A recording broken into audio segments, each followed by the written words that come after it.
When Emma received the letter, she thought it was a joke. The envelope was made of thick, old-fashioned parchment, its edges worn and frayed as if it had traveled through time.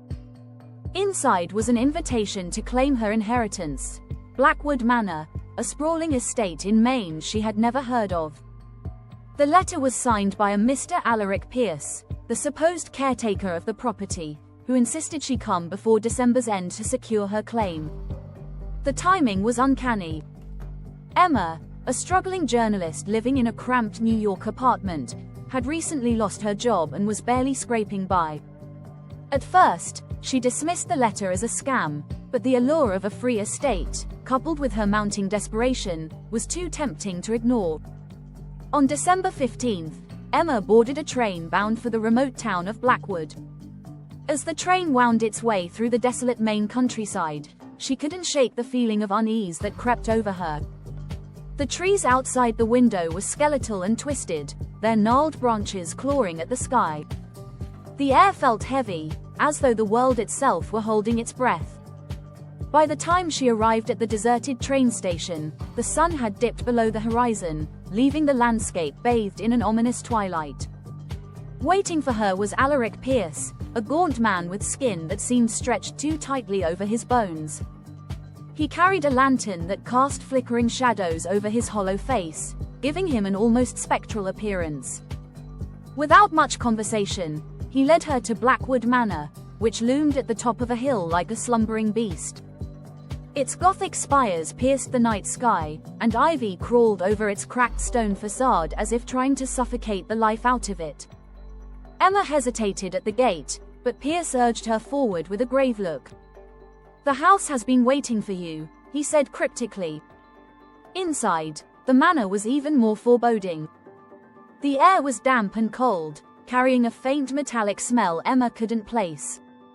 Dust coated every surface, and the dim light from Pierce's lantern barely illuminated the grand but decaying interior. Massive portraits of grim-faced ancestors lined the walls, their eyes seeming to follow Emma as she moved. The whispers began almost immediately, soft, insistent murmurs that seemed to come from the very walls. At first, Emma thought it was her imagination, but the voices grew louder the longer she stood there. She turned to Pierce for an explanation, but his face was unreadable. "You'll get used to it," he said before disappearing down one of the dark corridors. That night, Emma barely slept. The bed in her room was vast but unwelcoming, its heavy canopy casting strange shadows on the walls. The fireplace refused to stay lit, leaving the room freezing cold. When she finally drifted off, she dreamt of a woman dressed in black, her face obscured by a veil, standing at the foot of her bed. The woman whispered Emma's name in a voice like dry leaves rustling in the wind. When Emma woke with a start, her heart pounding, she found her bedroom window wide open. She was certain she had locked it before going to bed. Over the next few days, Emma explored the manor, trying to understand her connection to this strange place. She discovered a hidden door behind the library shelves, just as the woman in her dream had shown her.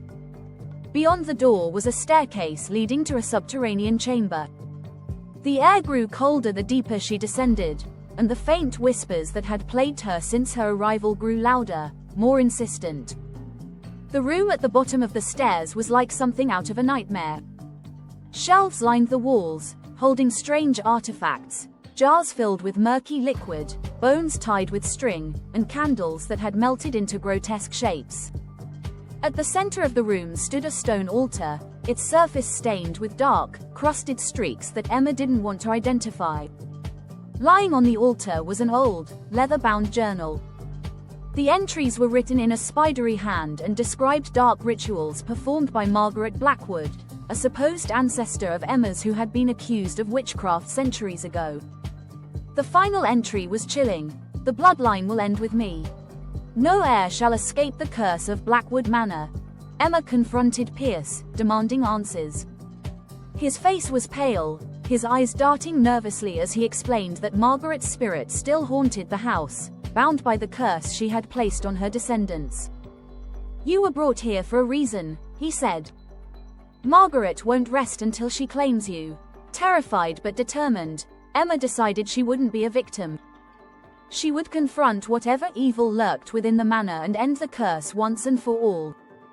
As the days turned into nights, the house grew more hostile. Doors slammed shut on their own, shadows twisted and moved when no one was there, and the whispers became deafening. Margaret's ghost began appearing more frequently, her veil lifted to reveal hollow eyes and a mouth that twisted into a soundless scream. Emma's nights were plagued by dreams of being trapped within the manor's walls, her cries for help swallowed by the darkness.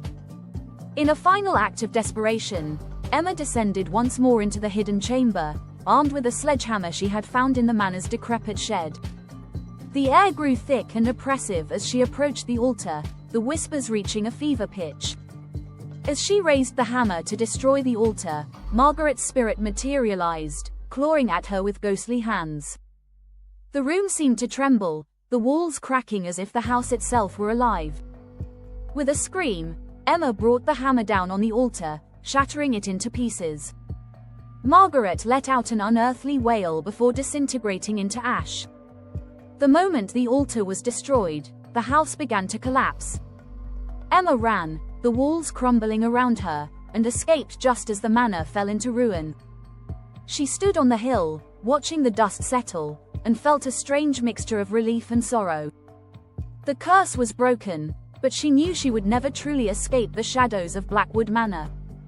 Even years later, in the safety of her New York apartment, she would sometimes wake in the middle of the night to the faint sound of whispers.